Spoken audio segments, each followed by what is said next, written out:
Hey guys, and welcome back to the channel. So today, as requested in the comments, we were going to be looking at a specific matchup, that being Warrior Shaman versus Warrior Druid. So to begin with, we're going to start by looking at a couple of specs, or more specifically 3 specs. So the first one we're going to look at is a non-toughness healing wave spec. So the sort of two caveats there is, the first, it's not toughness, so you've only got 9 points in enhancement, and the second is that you have healing wave talents. So these are talents that improve your healing wave, so your big heal. The first one is improved healing wave, reducing the cast time, and the second one is healing way, which effectively increases the efficiency of your healing waves by 18% in total. And the reason that we have these healing wave talents is that is the best way of getting effective healing. Mana to healing, healing wave with healing way is significantly better mana wise than lesser healing wave, which is what we traditionally would heal with. So the second talent tree is similar, but this time we have toughness, and you can decide for yourself when playing the spec whether you consider toughness to be a necessity for this matchup or not. Now obviously this spec isn't useless outside of Warrior Druid, but it is specifically tailored to fight Warrior Druid, and therefore it wouldn't necessarily be as strong as other specs would be when you're going up against, say, Rogue Mage. So in the second spec we have the healing wave talents, so the 8 points there, improved healing wave and healing way. This time around we don't have mana tide because we've gone for toughness, and to fit that in and toughness you end up dropping points out of areas that I think are more significant. So you haven't got quite as much mana as the other spec, but what you do have is toughness and the improved totems. The improved totems are brilliant because you don't need tremor up that much. You'll kind of rotate it in when you think you need it, but for the majority of the time you'll be wanting to have strength of earth down, and this is just going to increase your warrior's output. And this is essentially what both specs are aiming to do. The idea and the strategy with these specs, if you're playing them, is that your warrior will most likely sit on the opponent's warrior, the enemy warrior, and you will just trade damage, and you're going to take advantage of the fact that you've got strength of earth down, you've got wind fury down, and your warrior is going to be a 3328 spec, so it's going to have flurry, whereas the opponent warrior will most likely be endless rage, so won't have anywhere near as much damage output. And then taking the healing waves talents into account and using the meta gem, which gives you mana back, you're effectively just going to outlast the Warrior Druid, output so much damage that the Druid goes and then you would win like that. And that's effectively what these specs are designed to do. However, that having all been said, in the clips you're going to see, I'm not actually using either of those specs. I'm using this spec, which you can see on your screen now. Now, as you can see, it doesn't have the healing wave talents, so it doesn't have those. It does have the enhanced totems, so we've got a more powerful strength of earth totem, but we won't be necessarily using healing wave as much just because it's not talented, so it's not as effective. However, this spec is much better than the previous 2 specs in matchups such as Rogue Mage. So this is an all-round 2 spec. It's not specifically tailored to Warrior Druid. And I think I just wanted to show the previous 2 specs. Despite the fact I'm not using them, they are completely viable, they're really good, and I think just wanted to sort of demonstrate the possibility of what is there, because that's one of the really exciting things about Shaman in healing is, unlike Druid where you've basically got, 2 cookie cutter specs and that's what you have, Shaman in healing, you can change up so much. You know, your entire play style, the entire healing style you do will change. You know, whether you've got the healing wave or not, you know, and how aggressive you are, how much mana you're reserving and conserving, you know, all of these things will change, you know, with little subtle tweaks to your spec. And I think that's one of the brilliant things, and it makes Warrior Shaman, you know, just never gets boring. There's always something new and fresh to try. So specs out of the way, I will then now just gonna let the footage play, and I'm just gonna quickly discuss the next sort of important thing to take into account whenever you're doing a matchup to matchup sort of prep, and establish is what totems you are going to be using. So for air, obviously we will be using Wind Fury, and then we're going to be rotating grounding in. The important thing to note here is, as you will see in the footage, grounding is really brilliant for when you're trying to conserve mana. The reason being that while it will cancel you drinking, it doesn't put you in combat. So if, for example, the Druid is attempting to cyclone your warrior, or even cyclone you, if you have grounding down, that will take and absorb the cyclone. The Druid's then losing mana because the cast is successful, as opposed to if we Earth Shocked, where the cast wouldn't be successful and, you know, they don't lose the mana. And as I said, there is certainly a play style to, you know, one play style is to try and outmana them. So getting, you know, all of these cyclones into your grounding is significant. And secondly, it won't put you in combat. So even if you're drinking, you can put down a grounding, it will then absorb it, but it, you know, you stay out of combat and you can just go back to drinking straight away. And obviously, finally, you know, it doesn't require line of sight either, so you can be hiding behind a pillar.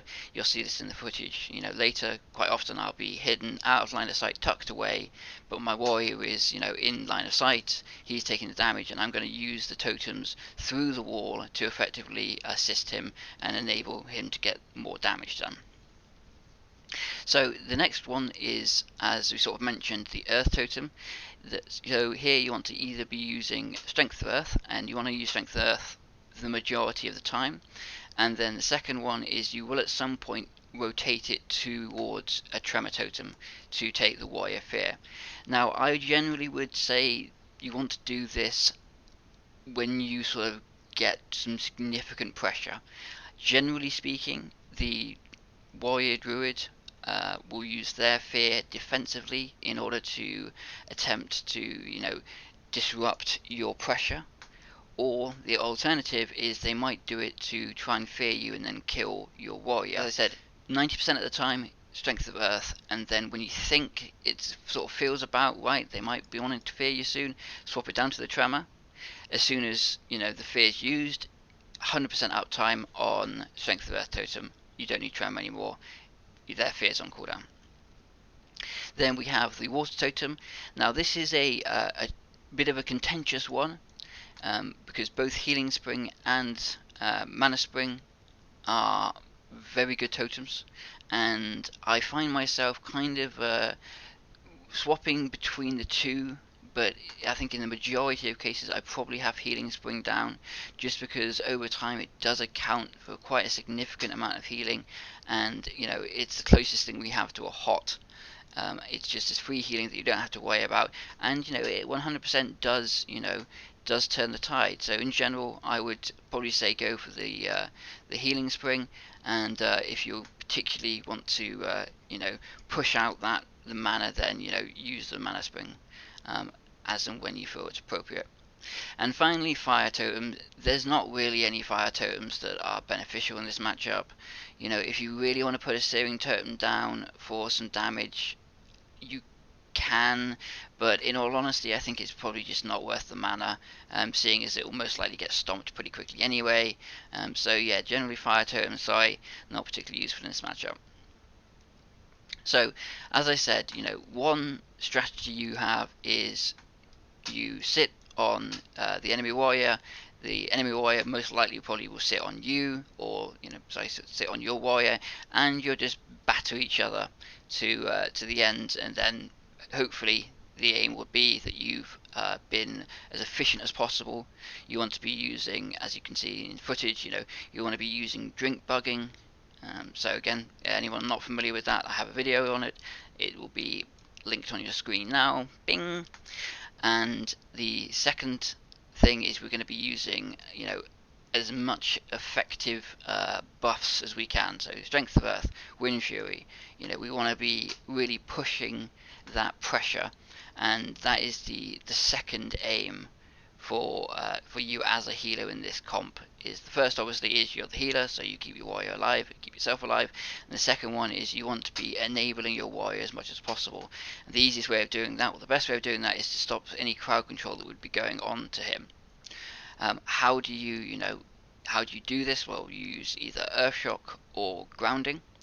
In the perfect world, what you will aim to do, generally speaking, is you will aim to shock roots, and you will ground Cyclone.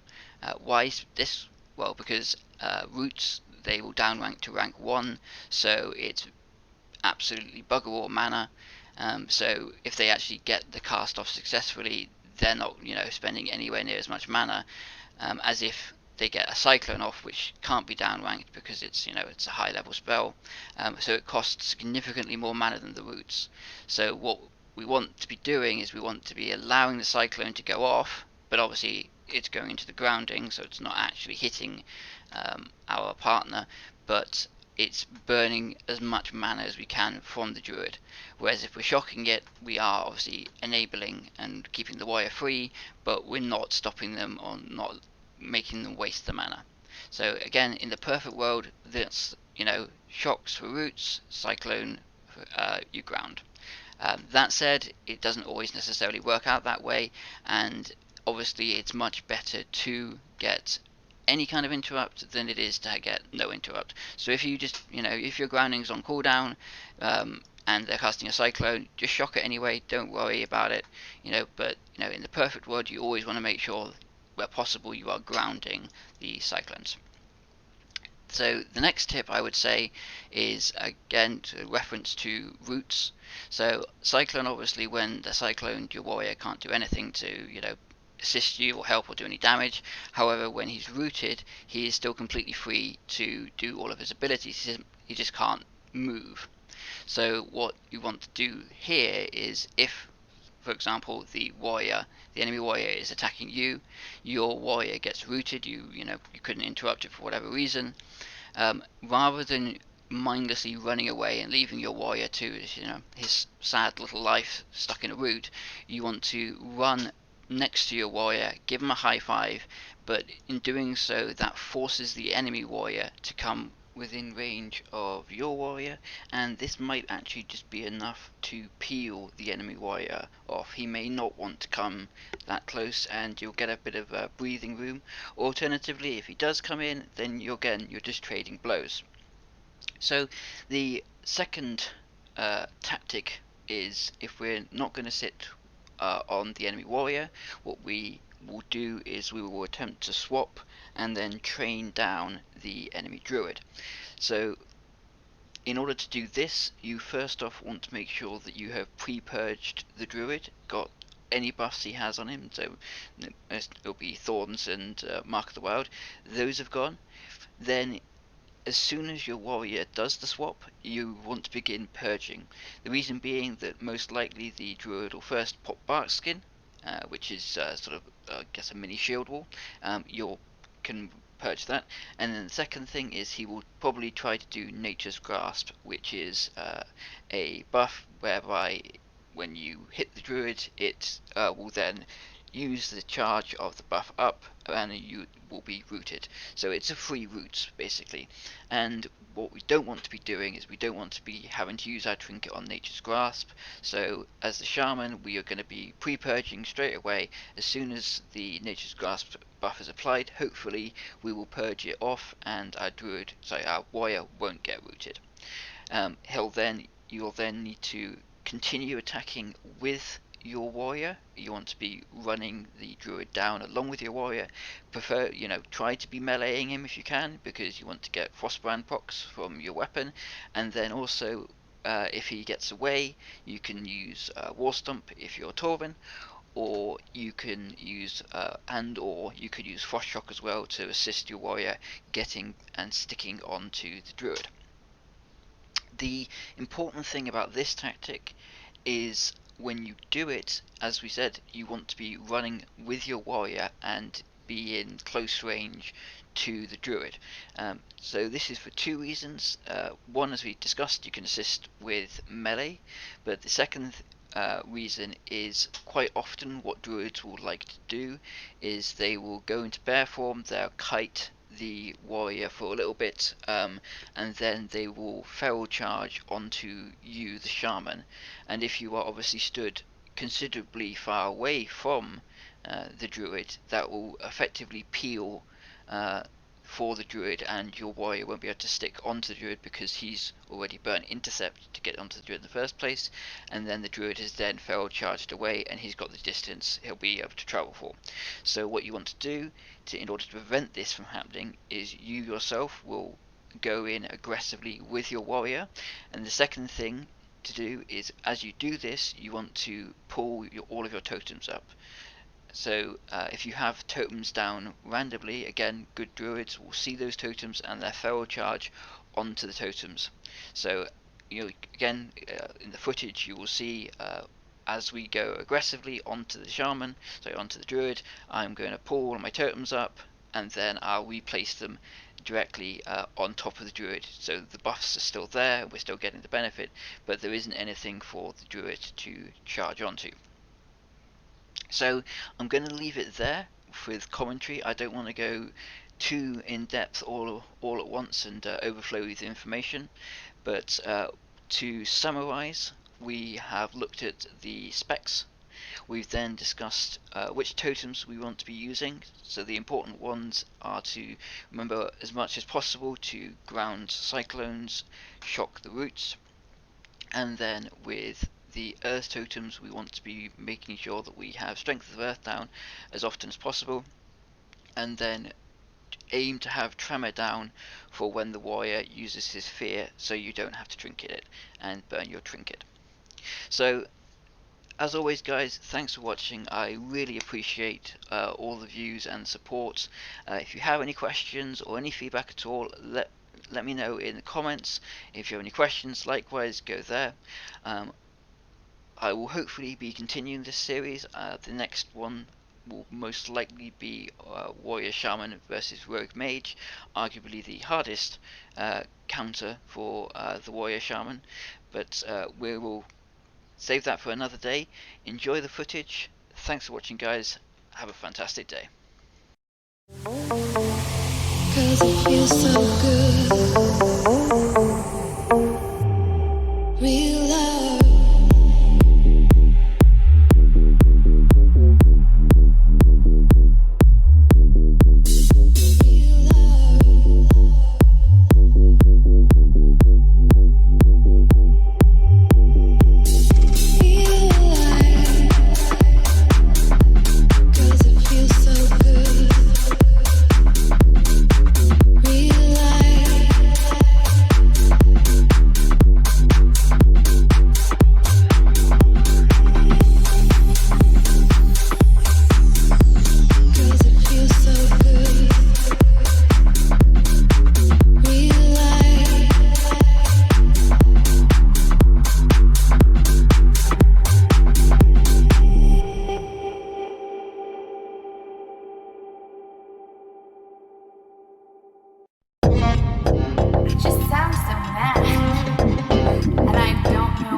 Drop it low, get your body to the flow. We can do it how you want it, any way you wanna roll. We can take it to the left, shorty, we can take it slow. I'ma pull up for the night, you can tell me where to go. Told her drop it low, get your body to the flow. We can do it how you want it, any way you wanna roll. We can take it to the left, shorty, we can take it slow. I'ma pull up for the night, you can tell me where to go. Gotta sing it like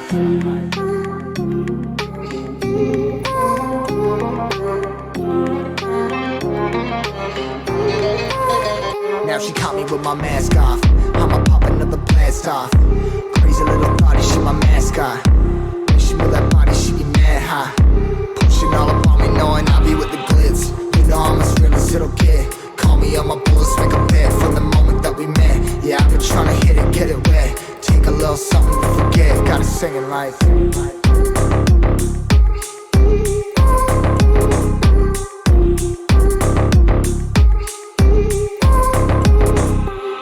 players ball and my girl's wildin'. Good timing, heard her gets busy and she love rhyming. It's not about the route, it's who you with. Your word around the city, be the shit, so you fit. Got them thick thighs, got me hypnotized. Shorty with the crew, trying to get in all the pictures. She know what to do, you back it up and let me see what it bout. I got a pocket full of money and a handful of clout. She like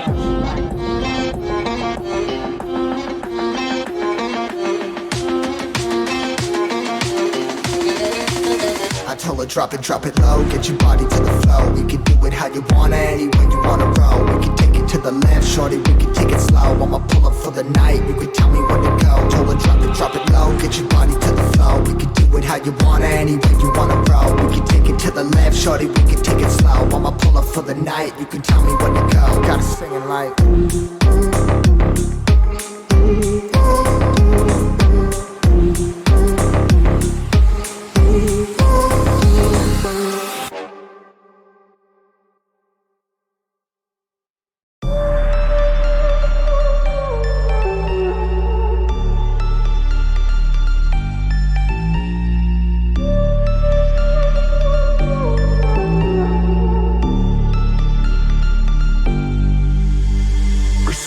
on my wrist, baby, make a wish. You could sell your Rari, but you can't afford my outfit. Versace on my wrist, baby, make a wish. You could sell your Rari, but you can't afford my outfit. Versace on my wrist, baby, make a wish. You could sell your Rari, but you can't afford my outfit. Versace on my wrist, baby, make a wish. You could sell your Rari, but you can't afford my outfit. Go wish. Go wish. Go wish.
Like the smoke in my lungs, you got me feeling so numb. Oh, all I felt was you. I was out of my mind, you were killing me inside. Yeah, I know the truth. I know it's that I think of you, I'm losing sleep. I don't know what it is you do. The moment that you walked into my life, I started to fall head to toe for you.